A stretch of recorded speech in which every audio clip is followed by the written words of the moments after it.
lecieć wyżej, więcej widzieć. Ciągle wierzę w swój sen.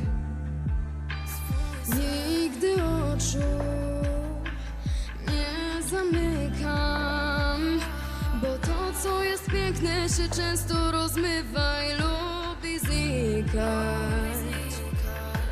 Wszystko kiedyś ma swój koniec. Dla mnie każdy to początek. Wcale nie dbam o rozsądek, pragnę tylko nowych wspomnień. Mimo burz staję tu,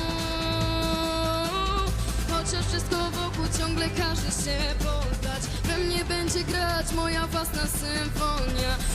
Usłysz ją, daję głos. Przecież nic już złego cię na drodze nie spotka, póki w sercu gra twoja własna symfonia.